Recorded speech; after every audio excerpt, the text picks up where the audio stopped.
উমরে ফারুক রাদিয়াল্লাহু তাআলা আনহু কেমন সাহসী একজন লোক আপনারা জানেন।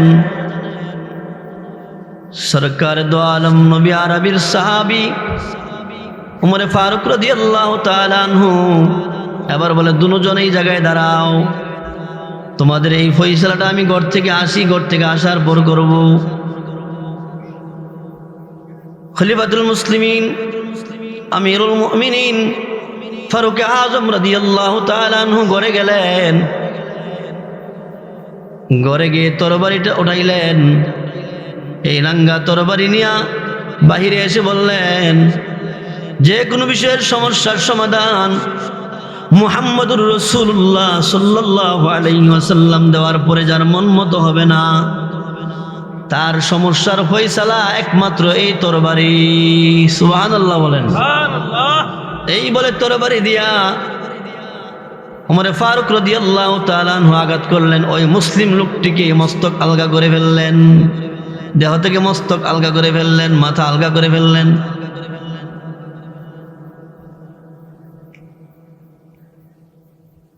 নবীজির বিচারের পর আমার কাছে আপিল করার জন্য এসছে, এটা বরদাস্ত করা যায় না। এবার যেই লোকটাকে হত্যা করলো ওমর, তারও আত্মীয় স্বজন আছে না নাই? আছে না নাই? তার আত্মীয় স্বজন, তার আসহাব ওয়ারিসরা এবার সবাই আবার এই মামলা নিয়ে গেল মুহাম্মদুর রাসূলুল্লাহর কাছে। গিয়ে বলে, আমার ভাইকে, আমার সন্তানকে, আমার ভাইকে, আমার সন্তানকে আপনার সঙ্গে উমর হত্যা করেছে। জানতে চাই আপনার ধর্মের মধ্যে কেউ যদি একটা বিচার করার পরে বিচারটা মন মতো না হয়, দ্বিতীয় কারো কাছে বিচার চাওয়ার জন্য যাওয়া কি অপরাধ কিনা? একটা বিচার এক জায়গায় হইল, হওয়ার পরে বিচারটা মন মতো হয় নাই, দ্বিতীয় কারো কাছে বিচার পাওয়ার জন্য, সালিসের জন্য যাওয়াটা কি অপরাধ কিনা? যদি অপরাধ হয়ে থাকে প্রমাণ দেখান। আর যদি অপরাধ না হয় তাহলে আমার ভাই হত্যার বিচার চায়। আমার ভাইকে ওমর হত্যা করলো কেন?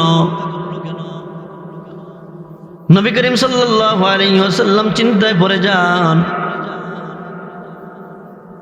বিনা অন্যায় শুধুমাত্র বিচার চাওয়ার জন্য গেলে ওমর তরবারি দিয়ে মস্তক আলগা করে ফেলে। সরকার দো আলম নবী পেরেশান। ইসলামে তো এমন কোনো হুকুম নাই যে বিচার চাইতে গেলে তাকে মস্তক আলগা করে ফেলবে। তাই পয়গম্বর সরকার দো আলম নবী পেরেশান হয়ে যান। পেরেশান হয়ে নবীজি আয়াত খুঁজে পান, ওয়াফিল কিসাসি হায়াতুন ইয়া উলিল আলবাব। ইসলামের মধ্যে তো অন্যায়ভাবে হত্যা করলে কিসাস হয়। যদি উমর এই মুসলিম লোকটাকে অন্যায়ভাবে হত্যা করে থাকে, তাহলে তো উমরকে আবার কিসাস দিতে হবে। উমর এবার হত্যার অধীনে চলে যাবে, হত্যা হবে। নবীজি এই আয়াত খুঁজে পান, উমর কোন যুক্তিতে হত্যা করলো সেটা খুঁজে পান না। ওয়াফিল কিসাসি হায়াতুন ইয়া উলিল আলবাব। আর কিসাস দেওয়ার মধ্যে তো জ্ঞানীদের জন্য রয়েছে অনেক প্রাণ হেফাজত। অনেক প্রাণের হেফাজত কিভাবে? সমাজের একজন খুনিকে যখন আদালত ফাঁসির হুকুম করে ফাঁসি দিয়ে দেয়, তখন আরো হাজারো খুনি তার এই শিক্ষা পেয়ে ভালো হয়ে যাবে। আর যদি আদালত তাকে ফাঁসি না দিয়ে ছেড়ে দেয়, ছেড়ে দিলে পরে এই খুনি আরো সাহস পাবে, জেল থেকে বের হয়ে আরো খুন করবে। তার থেকে শিক্ষা নিয়ে আরো 10-20 জন, আরো 100 জন মানুষ খুন করার সাহস পাবে। পাবে কিনা? তখন মানুষও এরকম ভাবে হত্যা হবে। নবীজি চিন্তায় পড়ে যান, উমরের উপর কি কিসাস আসবে কিনা?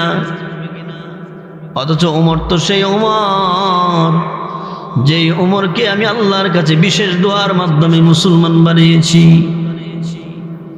নবীজি গোপনে গোপনে ইসলামের কাজ করেন, ইসলামের দাওয়াত দেন, ইসলামের বিধানগুলো পালন করেন। একদিন আল্লাহর কাছে বিশেষ দোয়া করেন, আল্লাহ, নবীজির দুশ্মনের মধ্যে সবচেয়ে 1 নম্বর দুশ্মন ছিল ওমরে ফারুক, 2 নম্বর দুশ্মন ছিল আবু জাহেল। নবীজি দোয়া করলেন, আল্লাহ, উমর অথবা আবু জাহেল দুজনের একজনকে দিয়ে ইসলামের জন্য কবুল করে ইসলামটাকে একটু মজবুত আর শক্তিশালী করেন। এই দোয়া করলেন নবীজি 2 জনের জন্য। 2 জনের জন্য দোয়া কবুল হয় নাই, 2 জনের যে কোনো একজনের জন্য কবুল হয়েছে। ওমরের জন্য, আবু জাহেলের জন্য দোয়া কবুল হয় নাই, সেটা ভিন্ন কথা। আবু জাহেলের জন্য দোয়াটা কবুল হলো না কেন? উমরের তোরে দোয়াটা কবুল হলো কেন? সরকারে দো আলম নবী দোয়া করলেন, আল্লাহ, উমর অথবা আবু জাহেল 2 জনের একজনকে দিয়ে দেন, আমাদেরকে ইসলামের পক্ষে দিয়ে দেন। সরকারে দো আলম নবীর দোয়া কবুল হয়েছে উমরের পক্ষে। উমর রাদিয়াল্লাহু তাআলা আনহু ইসলামের জন্য কবুল হলেন, আবু জাহেল কবুল হলেন না কেন? কারণ হলো আবু জাহেল সত্য নবী তা জানতো, জানার পরেও বিরোধিতা করত, এই জন্য আবু জাহেলের পক্ষে দোয়া কবুল হয় নাই। আর উমর যেই দিন যেই সময় জানতে পারছে এই কোরআন সত্য, মুহাম্মদুর রাসূলুল্লাহ সত্য, তখন থেকে তার বিরোধিতা করে নাই, তখন তার জন্য ইসলাম কবুল হয়ে গেছে, ইসলাম কবুল করে নিয়েছে। উমরে ফারুক রাদিয়াল্লাহু তাআলা আনহুকে বিশেষ দোয়ার মাধ্যমে আমি মুসলমান বানাইলাম, আল্লাহ কবুল করেছেন। উমরের যদি কেসাস হয়ে যায় তাহলে কি উপায় হবে, আমার কি উপায় হবে? চিন্তার বিষয়, চিন্তায় পড়ে গেলেন নবীজি। ওমর রাদিয়াল্লাহু তাআলা আনহুর মেজাজ ছিল মেজাজে ওহী। মুখ দিয়ে কোনো একটা কথা বের করলে এমন অনেক কথা হয়েছে যেটা আল্লাহ কোরআন বানায় আয়াত নাজিল করে পাঠাই দিছে। সরকার দো আলম নবীর সাহাবী সঙ্গী উমর ফারুক রাদিয়াল্লাহু তাআলা আনহু, তিনি এমন বিচারই করতেন। নবীজি পেরেশান, মুসলিমের পক্ষে হয়ে মামলা দায়ের করছে, আবার উচ্চ আদালতে আপিল করছে, তারা নবীজির কাছে বিচার দায়ের করছে, আমার ভাইকে হত্যা করলো কেন, এর বিচার চায়। নবীজি এই ব্যাপারে পেরেশান, কোনো ফয়সালা পাচ্ছে না, কি করবে? ওমরকে কেসাস দিবে, আর উমরকে কেসাস দিবে চিন্তার বিষয়। উমরকে বিশেষ দোয়ার মাধ্যমে পেয়েছি। মুসলমান ভাইরা আমার, সরকারে দো আলম নবী পেরেশান অবস্থায় থাকে। পেরেশান থাকার কারণ হলো উমরকে বিশেষ দোয়ার মাধ্যমে আমি মুসলমান বানাইছি। উমর কি কেসাসে চলে যাবে কিনা? এই মুহূর্তেই নবীজি পেরেশান, ভারাক্রান্ত। রব্বুল আলামিন উমর রাদিয়াল্লাহু তাআলা আনহুর এই বিচারের পক্ষে আমার তেলাওয়াতকৃত আয়াত নাজিল করে আল্লাহর নবী সরকার দো আলমকে সান্ত্বনার বাণী শোনায় দেন। ফালা ওয়ারাব্বিকা লা ইউমিনুনা হাত্তা ইউহাক্কিমুকা ফীমা শাজারা বাইনাহুম সুম্মা লাম ইয়াজিদু في أنفسهم حرجا مما قضيت ويسلموا تسليما। पैगंबर परेशान, सरकार दो आलम नबी परेशान। আসমানের মালিক ডাক দিয়া কয়, ও জিবরাইল, আমার বন্ধু পেরেশান আছে, বিলম্ব করা যাবে না, এই আয়াতটা নিয়ে যাও, সান্ত্বনার বাণীটা শোনায় দাও। ফালা ওয়ারাব্বিকা লা ইউমিনুনা হাত্তা ইউহাক্কিমুকা ফীমা শাজারা বাইনাহুম। না, আপনার রবের কসম, জিবরাইল আইসা শোনায় দেন, এই লোকটা মুসলিম না। কারণ আপনার ফয়সালা, আপনি নবীজি ফয়সালা করলে যেই ফয়সালা যার মনোপুত হবে না, এই ফয়সালার জন্য আরো নিম্ন আদালতে যাবে, ওই লোক মুমিন হতে পারে না। সুতরাং ওমর কোন মুমিন মুসলমানকে হত্যা করে নাই, মুনাফিককে হত্যা করেছে। আল্লাহু আকবার বলেন। ওমর মুমিন মুসলমানকে হত্যা করে নাই, ওমর মুনাফিককে হত্যা করেছে। তখন নবীজি এই আয়াত পান, সুম্মা লা ইয়াজিদু ফি আনফুসিহিম في أنفسهم حرجا مما قضيت يسلموا تسليما। আল্লাহ জানায় দেন, ও মুহাম্মদুর রাসূলুল্লাহ, আপনি শান্ত হন, চিন্তার কারণ নাই। ওমর কেসাস পাবে কেন? ওমর তো মেজাজে ওহি, তার মেজাজ হলো মেজাজে ওহি। ওমর যেটা করেছে বুঝে শুনেই করেছে, ঠিকই করেছে। সে মুনাফিক, আল্লাহর নবী ফয়সালা দিয়েছে, সেই ফয়সালা তার মন মতো হলো না। এই ফয়সালা ডিনাই করে ওমরের কাছে ফয়সালার জন্য গেল।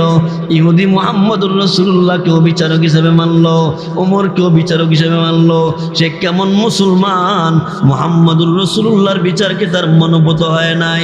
বিচারের জন্য সে ওমরে ফারুকের কাছে গেছে। ওমর বলে, ফয়সালা তোমার একটাই, আল্লাহর নবীজির ফয়সালার উপরে যার আবার ফয়সালার প্রয়োজন হয়, সানি বিচারের প্রয়োজন হয়, এমন লোকের দুনিয়াতে থাকার অধিকার নাই। তার ফয়সালা আমার তরবারি। ওমর খোলা তরবারি ঘর থেকে আইনা তার গর্দানের মধ্যে মারে, গর্দান আলগা হয়ে যায়, মস্তক আলগা হয়ে যায়। আল্লাহর নবী সান্ত্বনা পান, আল্লাহর নবী জানায় দেন, ওমর যা করেছে ঠিকই করেছে, ওমরের বিচার নাই, ওমর সঠিক বিচার করে দিয়েছে। আমার বিচারের পর যারা ওমরের কাছে, সিদ্দিক আকবরের কাছে বিচারের জন্য যাবে, তাদের বিচার এমনই হওয়া উচিত, ওমর যেটা করেছে, ওমর যেটা করেছে, ওমর যেটা করেছে সেটাই বিচার। दुनिया ये सदाकत में तेरा नाम रहेगा, दुनिया ये सदाकत में तेरा नाम रहेगा, सिद्दीकी तेरा नाम से इस्लाम रहेगा, दुनिया ये अदालत में तेरा नाम रहेगा, फारूक तेरा नाम से इस्लाम रहेगा, फारूक तेरा नाम से इस्लाम रहेगा, दुनिया ये शुजात में तेरा नाम रहेगा, उस्मान तेरा नाम से इस्लाम रहेगा, उस्मान तेरा नाम से इस्लाम रहेगा, दुनिया ये मुअज्जिन में तेरा नाम रहेगा, दुनिया ये मुअज्जिन में तेरा नाम रहेगा, बेलाल तेरा नाम से इस्लाम रहेगा। আদালত কায়েম করতে হলে এই দুনিয়ার মধ্যে উমরের আদালত ছাড়া আদালত কায়েম হবে না। আদালত কায়েম করতে হলে উমরের আদালত লাগবে, মেজাজে ওহি, মেজাজে শরীয়ত। মস্তক আলগা করে দিয়েছে, রব বলেন নিজের থেকে করে নাই, এটা আমার পছন্দনীয় কাজ করেছে। আল্লাহু আকবার বলেন। আমার পছন্দনীয় কাজ করেছে।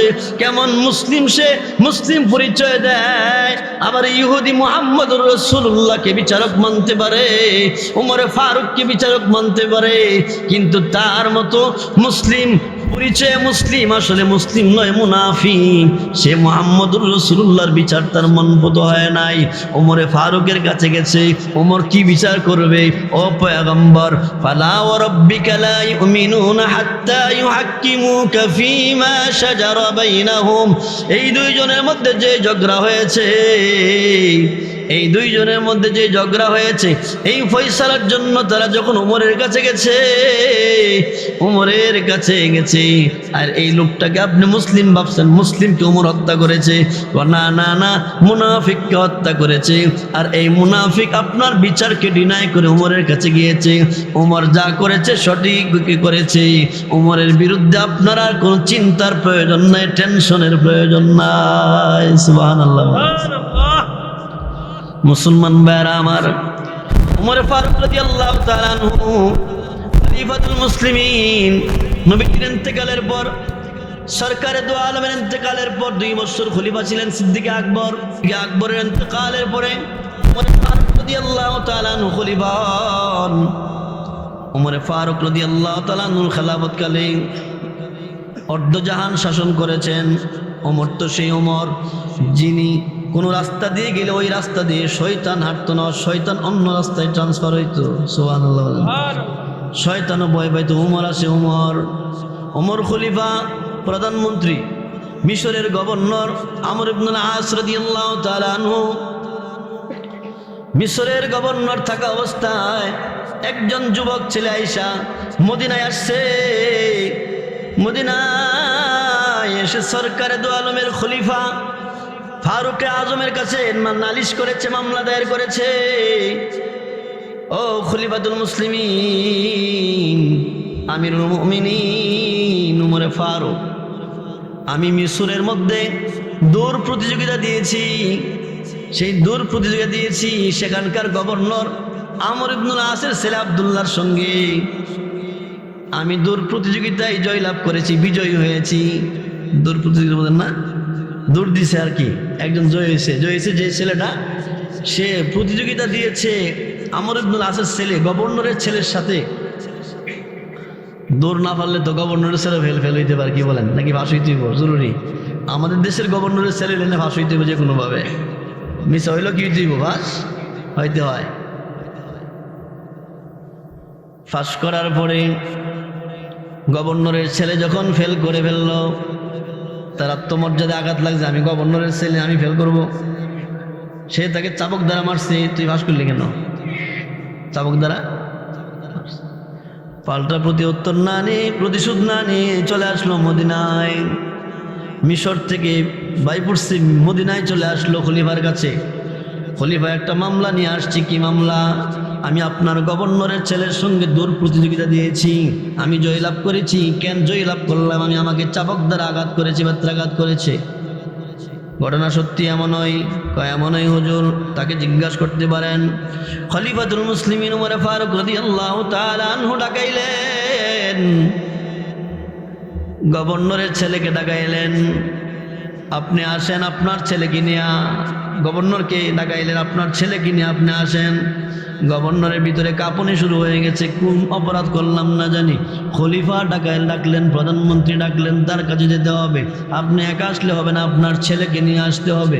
ছেলে অপরাধ করলো না, বাবা অপরাধ করলো, বুঝবার পারছে না কিছু। খলিফার গভর্নর এবার নিয়ে আসলো। নিয়ে আসার পরে বলে, আপনার ছেলে এমন এমন অপরাধ করছে কিনা জিজ্ঞাসা করেন।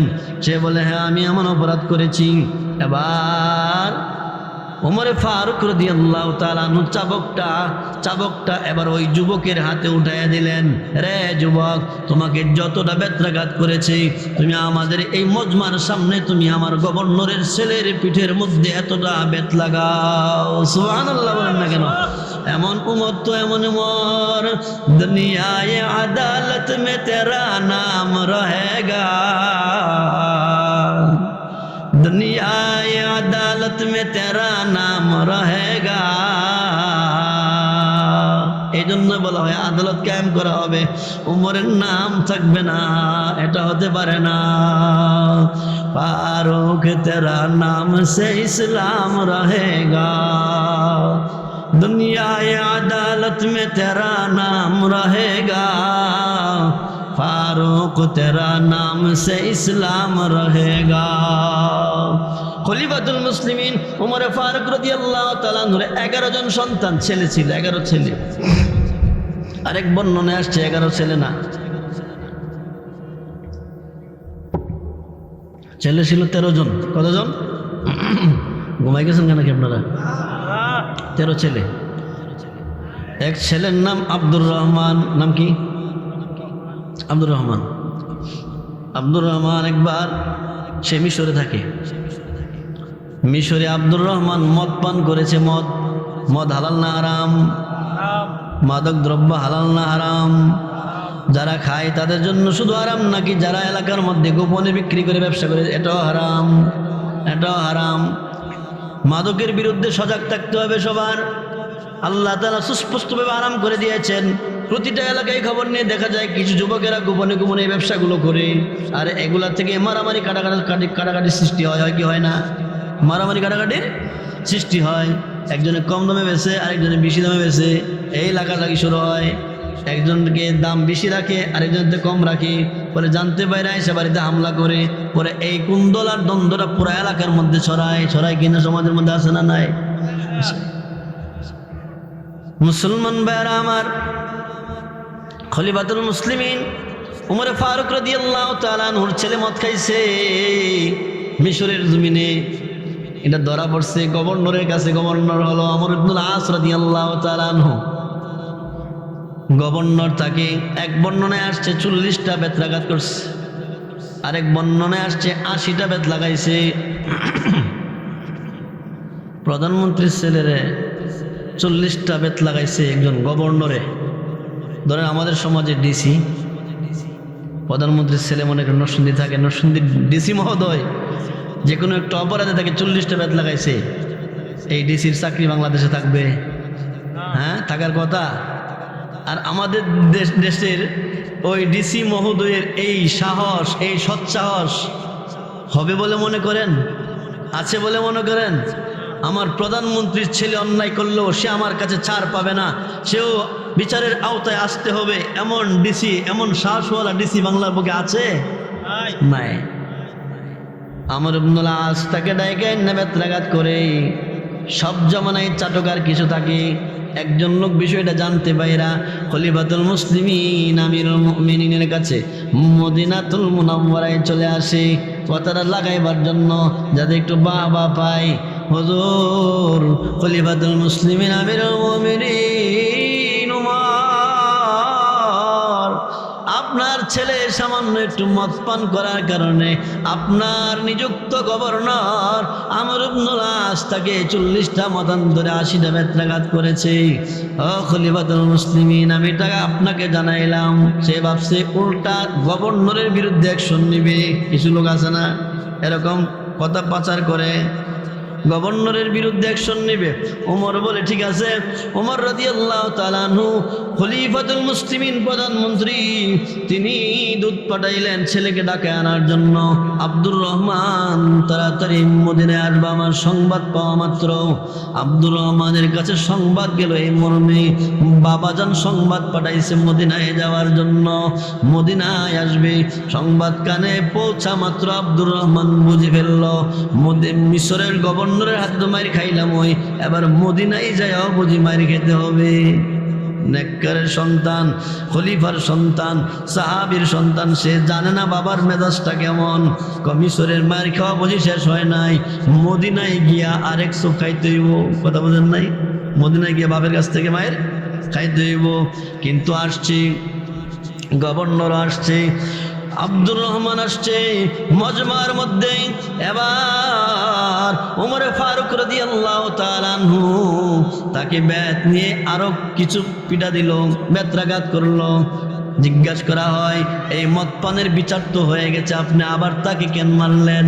ওমর বলে, ওইটা ছিল বিচার, ওইটা ছিল মদ পানের বিচার, আর এখন আমি যেটা করেছি এটা হলো আদব শিক্ষা দেওয়ার জন্য। সুবহানাল্লাহ বলেন না? শিক্ষা দেওয়ার জন্য আমি আব্দুর রহমানকে আবার আমি বেত্রাঘাত করলাম। কোরআনের শাস্তির জন্য নয়, কোরআনের শাস্তি তো গভর্নর প্রদান করেছে, সেটাতে আমি খুশি হয়েছি। আমার ছেলেকেও ছাড় দেয় না, শাসন করেছে, কিন্তু আমি এবার তাকে শাসন করলাম কেন? এটা আদব শিক্ষা দেওয়ার জন্য। বাবার কাছেও ছাড় নাই, এটা বোঝাইবার জন্য। গভর্নর যা করেছে ঠিক করেছে। ওমর তো এমন ওমর, দুনিয়ায় আদালত মে তেরা নাম রহেগা, ফারুক তেরা নাম সে ইসলাম রহেগা। ওমর ফারুক রাদিয়াল্লাহু তাআলা আনহুর জামানায় এই সাহসী অকুতবই সাহাবীর কথাই বলছি। ফারুক আজম রাদিয়াল্লাহু তাআলা আনহুর জামানায় একজন সম্ভ্রান্ত লোক, সে ইসলাম ধর্ম গ্রহণ করেছে। অত্যন্ত ধনী ফ্যামিলির লোক, সম্ভ্রান্ত, কথা বুঝেন নাই। তার শালের দাম ভিন্ন কিছু দাম, অনেক দামি। তার জামার দাম অনেক দাম, অনেক দামি জামা। তার জুতা অনেক দামি জুতা। ইসলাম গ্রহণ করার পরে হজ করবে, হজ করার জন্য গিয়েছে। কাবা ঘরের চত্বরে বসে আছে চাদর মুড়ি দিয়ে। তওয়াফিনরা যারা তওয়াফ করে, আপনারা যারা হজ উমরায় গিয়েছেন, হাজার হাজার মানুষ একসঙ্গে সারাক্ষণ এই বাইতুল্লাহ, এই কাবা ঘর ঘুরতেই থাকে, থাকে কি থাকে না? ঘুরতেই থাকে। 5 ওয়াক্ত ফরজ নামাজের 4 রাকাত আর 2 রাকাত 3 রাকাত বিশিষ্ট এই ফরজ নামাজগুলো বিদিত বাকি একটা মুহূর্ত যায় না 24 ঘন্টার মধ্যে। যেই মুহূর্তটা আল্লাহর এই ঘরটাকে আল্লাহর পেয়ারারা প্রদক্ষিণ করে না। সুবহানাল্লাহ বলেন না? এই সম্ভ্রান্ত লোকটা দামি একটা শাল গায়ে দিয়ে বসে আছে। এবার একজন সাধারণ লোক, আমাদের মতো সাধারণ লোক একজন, সে তওয়াফ করার সময় তার পা লাগছে ওই লোকের দামি শালের মধ্যে। দামি শাল, চাদর, দামি চাদরের মধ্যে তার পাও লাগছে। এবার তার মেজাজ গরম হয়ে গেছে। আমি সম্ভ্রান্ত লোক, তুই সাধারণ একটা লোক, জীর্ণ শীর্ণ একজন লোক দেখা যায়, তুই আমার শালের মধ্যে তোর পাও লাগাইছস, কত বড় সাহস! এমন এক ঘুষি মারছে, দাঁত ফেলাই দিছে। কথা বোঝেন নাই? সহজ। আমাদের সমাজে মায়ের খাওয়ার পরেও কই যাবো, কপাল ছিল মায়ের খাইছি।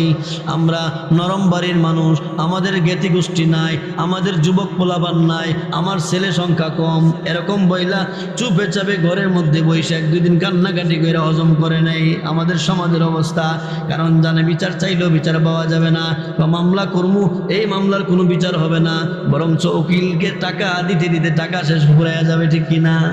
তখনকার একটা বিশ্বাস ছিল, কিল দিয়েছে, ঘুষি দিয়েছে, কোনো আসে যায় না, নাক আর দাঁত হইতো ফাটাইছে, এর জন্য বিচার দায়ের করে ফেলছে। তো বন্ধ, সরাসরি চলে গেল খলিফার কাছে। খলিফাতুল মুসলিমিন আমিরুল মুমিনিন, আপনার কাছে একটা নালিশ নিয়ে এসেছি। এভাবে মুখের মধ্যে ধরে গেল, দাঁত ভেঙে ফেলেছে, নাক দিয়ে রক্ত পড়ছে, আমাকে এই অবস্থা করেছে। একজন ভদ্রলোক, সম্ভ্রান্ত পরিবারের লোক, সে মুসলমান হয়েছে, হজ করার জন্য গিয়েছে, সে শাল মুড়ি দিয়ে বসা ছিল। আমি যখন তওয়াফ করি আমার পাও তার শালের মধ্যে লেগেছে। এই অপরাধের দায়ে আমাকে সেরকম ঘুষি মেরে রক্তাক্ত করে ফেলেছে, আহত করে ফেলেছে। ওমর ফারুক রাদিয়াল্লাহু তাআলা আনহু বলেন, ডাকাও তাকে। ওমর ফারুক খলিফাতুল মুসলিমিন তার নির্বাহী আদেশে ডাকায় তাকে আনলো। আনার পরে বলে, এই লোক তোমার ব্যাপারে যে নালিশ করেছে, নালিশ কি সঠিক? লোকটা বলে, হ্যাঁ সঠিক। তার কত বড় সাহস! আমার শরীরের মধ্যে সে প্লাথি লাগাইছে, পাও লাগাইছে শালের মধ্যে, এই জন্য আমি তাকে এরকম শাসন করেছি। ওমর বলেন, খলিফাতুল মুসলিমিন বলেন, আরে আল্লাহর বান্দা, হত ব্যক্তি, তুমি এবার আমার সামনে এই সম্ভ্রান্ত লোকটাকে একটা তুমি যেরকম ব্যথা পেয়েছ, দাঁত ভেঙেছে, নাক রক্ত ঝরেছে, তুমিও তাকে একটা ঘুষি দিয়ে সমান করে দাও। সুবহানাল্লাহ। দুনিয়ায়ে আদালত মে তেরা নাম রহেগা, দুনিয়ায়ে আদালত মে তেরা নাম রহেগা, फारूक तेरा नाम से इस्लाम रहेगा। উমর এমন বিচার করে দিয়েছে। মুসলমান ভাইরা আমার, আমাদের সমাজের বিচার কি আর সোনালী যুগের বিচার কি? নবীজির জামানার একটা ঘটনা, কুরাইশ বংশের একটা মেয়ে, নাম তার ফাতেমা। নবীজির মেয়ে ফাতেমা নয়, কুরাইশ বংশের মধ্যে আরেকটা বাড়ির গোত্রের নাম ছিল মাখজুমিয়া। মাখজুমি গোত্রের একজন মহিলা চুরি করেছে, চুরি ধরা খেয়েছে। চুরি ধরা খাইলে তো আমাদের সমাজে কোনো বিচার আচার নাই, জেলে ঢোকাইলে 2 দিন পরে তাতে কিছু টাকা খায় সাইরা দিব। এই জন্য আমাদের সমাজের যুবকরা কিছু কিল ঘুষি দিয়া কতক্ষণ করে সাইরা দেয়, ঠিক কিনা? আর তারা কি করছে, দয়েরা বিচারকের কাছে নিছে। বিচারককে, যিনি দুজাহানের সর্দার মুহাম্মদ আরবি সাল্লাল্লাহু আলাইহি ওয়াসাল্লাম, ইয়া রাসূলুল্লাহ, ইয়া হাবিবাল্লাহ, সরকারে দু আলম নবী, আপনার কাছে আসামি নিয়ে আসছি। কি আসামি? চুরি করছে, চুরের বিচার করেন। এবার চুরের বিচার হলো হাত কাটা। السارق والسارقة فاقطعوا أيديهما جزاء بما كسبا চোরের বিচার হলো হাত কাটা। চোর এবং চুনি যখন চুরি করে ফাকতাউ আইদিয়াহুমা, উভয়ের হাত কেটে দাও। নবীজি হাত কাটার বিচার করবে। মাখজুমি গোত্রের লোকেরা সম্ভ্রান্ত একটা বংশ, কুরাইশ গোত্রের, কুরাইশ বংশের ওই গোত্রের নামটা হলো মাখজুমি গোত্র। আপনাদের এই বালুয়াকান্দি বিভিন্ন বাড়ির নাম আছে না? বালুয়াকান্দি বিভিন্ন বাড়ির নাম আছে না? অমুক বাড়ি অমুক বাড়ি, একটা সম্ভ্রান্ত বাড়ি মাখজুমিয়া বাড়ির নাম। মেয়েটা অত্যন্ত সম্ভ্রান্ত ফ্যামিলির মেয়ে, চুরি করছে শয়তানের ধোকায় পয়রা। নবীজির কাছে নিয়ে আসছে বিচারের জন্য। নবীজি বিচার করবে, সরকারে দো আলম নবীজি বিচার করবে। আবার তার বংশের কিছু লোকেরা বিচারটা যাতে সহজ হয় এই জন্য কিছু তদবির করা আরম্ভ করলো। কি তদবির করা যায়? তদবির করলো। নবীজির পালক পুত্রের নাম যায়েদ ইবনে হারেসা। যায়েদ ইবনে হারেসার ঘরের একটা ছেলে ছিল ওসামা। কি নাম? ওসামা। নবীজির সাথে নাতির খুব কানেকশন, খুব খাতির। দাদা নাতিনের খাতির বেশি থাকে, কি বলেন ঠিক না? নাতি নাতনি হয়ে গেলে ছেলে মেয়ের চেয়ে বেশি আদর পায় কে? আপনারা মনে আদর করেন না নাকি? নবীজি অত্যন্ত সখ্যতা ওসামার সাথে। তারা এবার দুর্বল পয়েন্টটা ধরতে পারছে। আরে নবীজির নাতির সঙ্গে একটু কানেকশন লাগাইয়া দেখো, তদবির করে দেখো। নাতি যদি দাদার কাছে যায় বলে বিচারটা একটু হালকা হইতে পারে, বিচারটা একটু হালকা হইতে পারে। এবার ফাতেমার পক্ষের লোকেরা, মাখজুমি লোকেরা ওসামাকে এবার তদবির করা শুরু করলো। ওসামা, তোমার দাদা তোমারে বড় আদর করে, তোমার সঙ্গে বড় সখ্যতা আছে, বড় মহাব্বতার খাতির আছে। তুমি যদি একটু সুপারিশ করে দাও, বিচারটা যদি একটু ঘুরায় করে, মানে হাতরা না কাটে, হাতরা না কাটে। ওসামারে তারা বোঝাইছে। ওসামার মায়া লাগছে। ওসামা সরকারে দো আলম নবীর কাছে চলে গেছে। নবীজি বলে কে কথা বলবে? ফাতেমা এই চূর্ণির পক্ষ থেকে। তারা বলে ওসামা কথা বলবে, মানে ওসামাকে তারা ঠিক করছে। ওসামা কি বলবা? ও দাদা যান, বিচারটা একটু সহজ করে দিলে মনে হয় ভালো হয়। তারা আমার একটু ধরছে এসে, তারা আমার কাছে একটু তদবির করতেছে, বিচারটা একটু সহজ করে দেন। সরকারে দো আলম নবী ফাজাবারাহু হাদিসের মধ্যে আসছে, তাকে ধমক দিলেন, যাও, এত বড় সাহস তোমার, একজন চূর্ণির পক্ষে এসে তুমি সুপারিশ করতেছ। এক ধমকে থরথর করে কাঁপতে কাঁপতে ওসামা এক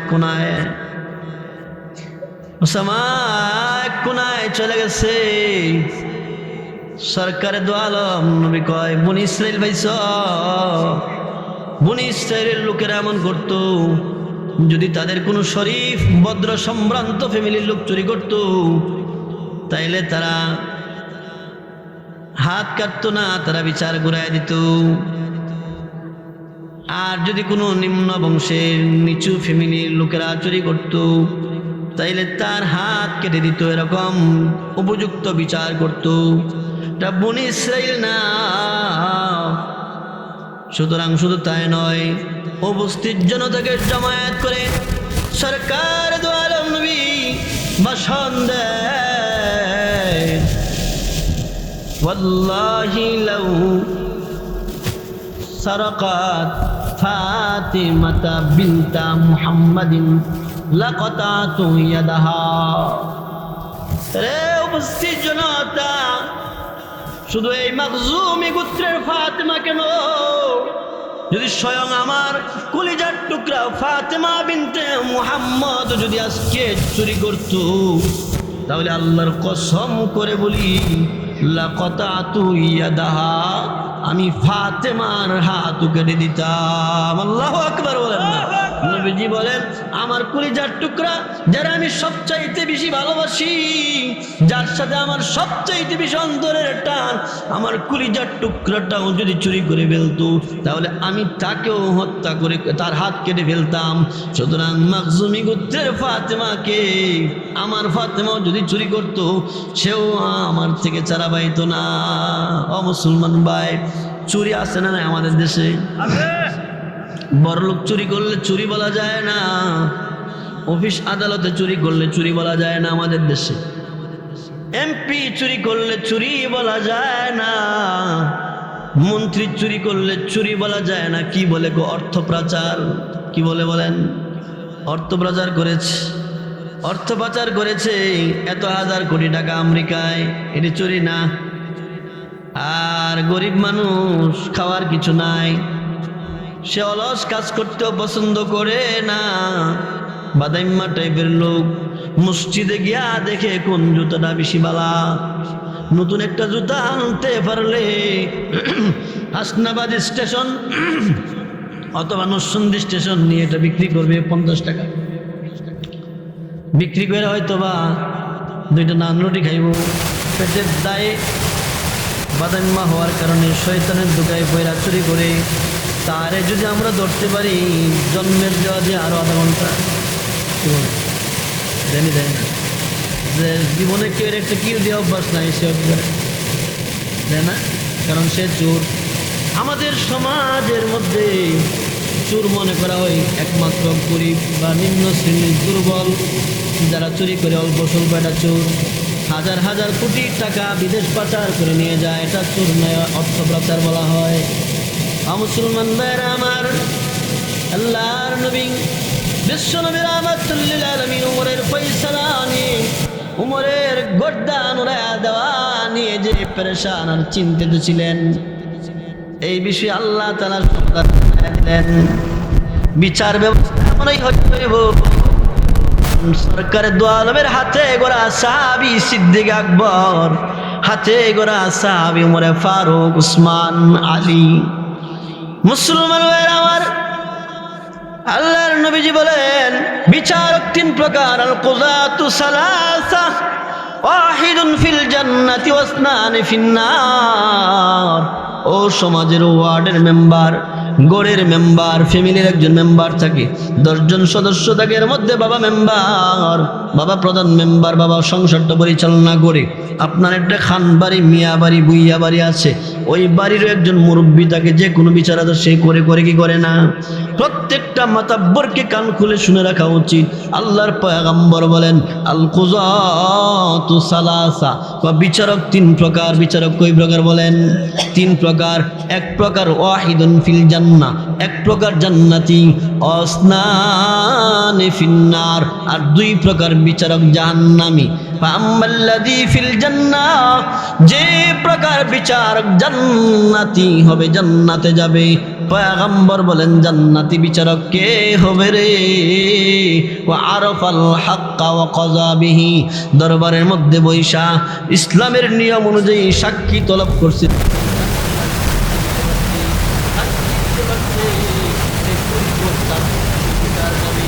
আর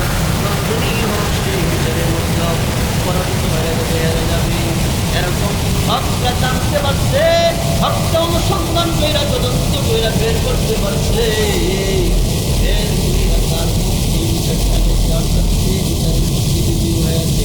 এমন তদন্ত করে হক আর নেই বিচার যারা করবে।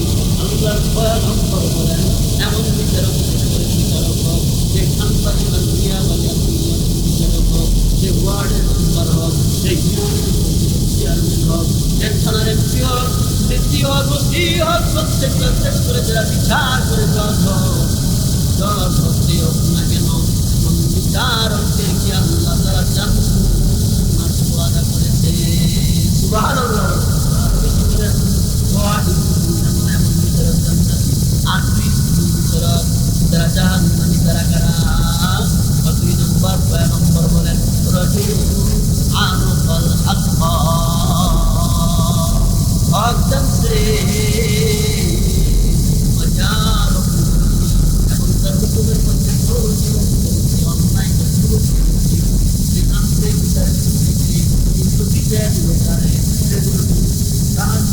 বিচার মধ্যে পয়সা বুঝতে পারছে এই পক্ষ সঠিক, এই পক্ষ বুঝতে পারার পরেও এই বিচারের মধ্যে আগে থেকে কথা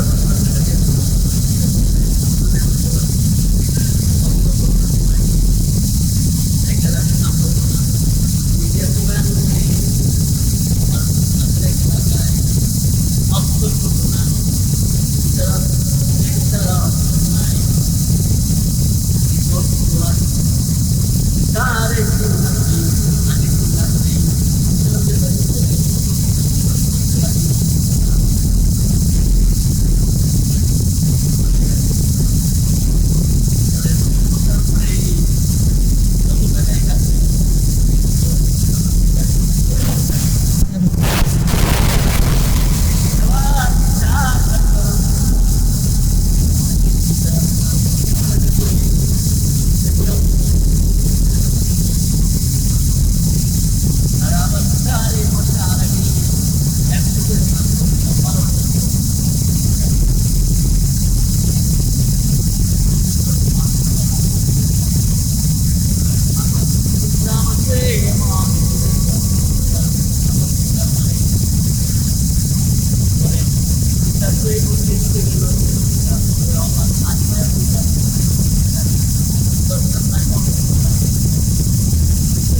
তাদেরকে বিচার দিয়ে এই জাহালত নিয়ে তাদের বুঝাই না, তাদেরকে বলি না এমন বিচার করার কারণে আপনার প্রয়াস করেন এই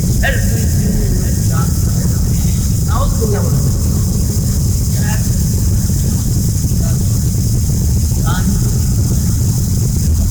فلا وربك لا يؤمنون حتى يحكموك فيما شجر بينهم ولا يجدوا في أنفسهم حرجا مما قضيت ويسلموا تسليما। আল্লাহ আল্লাহ রসুলের আল্লাহ পয়গম্বরের ফয়সালার বাইরে আল্লাহ যদি ফয়সালা বিদায় করে কেউ যায় এবং আল্লাহ যদি ফয়সালার ব্যাপারে কেউ আপনাকে তাইলে সে প্রকৃতির মুনাফিকটাকে বলে কাফের বলে মুমিন তাকে বলে মুমিন তো বলে যে আল্লাহ আল্লাহ রসুলের প্রতিদিন বিশ্বাস করে এই অনুযায়ী আমল করলে তাদেরকে মুসলমান বলে। আর কাফের বলে আল্লাহ আল্লাহ আল্লাহ প্রদত্ত আল্লাহ মানি বিশ্বাস অস্বীকার করে কাফের মুনাফিক যারা উপরে লেভেল লাগাই করতো মুমিনের বস্তুর বাদে আর ভিতরে ভিতরে এইরকম ইসলাম মানে না ভিতরে লালন করে তারা হলো মুনাফিক। আমার এই জন্য আমাদের শিক্ষা নিতে হবে এই বিচারক এই বিচারক এমন বিচারক হবে বিশেষ করে এমন বিচারক পাওয়া যাবে না। বলছিলাম ভোট থেকে নিয়ে একবারে জাতিসংঘ পর্যন্ত প্রত্যেকটা সেক্টরে বিচারকের প্রয়োজন আসলে নাই, ঘর সামাল দেওয়ার জন্য বিচারকের প্রয়োজন আসলে নাই। কি বলেন প্রত্যেকটা ঘরের মধ্যেই তো আছে আমরা প্রয়োজন করে ঘর সামাল দিতে ছেলে মেয়ে ছোট্ট থাকে সামাল দেওয়া সহজ। ছেলে মেয়ে যখন বড় হয়ে যায় ছেলে বিবাহ করা শুরু করেছেন, 3জন ছেলে বিবাহ করেছেন, এবার ছেলে পরিবর্তন না ছেলের বউ উল্টাপাল্টা করে ছেলের বউ আপনি না তোর আমাকে রাখতে পারেন এমন হয় কি হয় না, হয়তো হয় না। মসজিদ পরিচালনা করি, মাদ্রাসা পরিচালনা করি, কমিটির প্রয়োজন আছে না নাই? এই কমিটির মধ্যে সভাপতি সেক্রেটারি বিচারক আছে না নাই? হ্যাঁ, কেমন বিচারক হওয়া লাগবে? এমন বিচারক এই 16 বছর যেমন বিচার হয়েছে এই 16 বছরের বিচারের মতো বিচার হলে হবে না। এই 16 বছর মানুষ যেমন বিচার পেয়েছে উলামায়ে কেরাম, দেশের শীর্ষস্থানীয় উলামায়ে কেরাম, হাজার হাজার উলামায়ে কেরাম বিনা অপরাধে পয়গম্বর ইউসুফ আলাইহিস সালামের মতো নির্দোষ হওয়া সত্ত্বেও এই পবিত্র জেলখানায় আবদ্ধ থাকতে হয়েছে। ঠিক কিনা বলেন? কি অপরাধ ছিল তারা? অবশ্যই 3 বছর 4 বছর জেল খাটার পরে যখন জেল থেকে বের হয়েছে এই ব্যক্তির হালাত একবারে কোনো অপরাধ নাই, নির্দোষ বলে 3 বছর জেল খাটাইলা কোন সাহসে, কোন আইনে, কোন অধিকারে জেল খাটাইলা? এই বিচারের জবাব দিতে আল্লাহর কাছে। এই জন্য বিচার করতে হবে 16 বছরের বিচারের মতো না। 16 বছর আমরা মুসলিমের মিম্বারের মধ্যে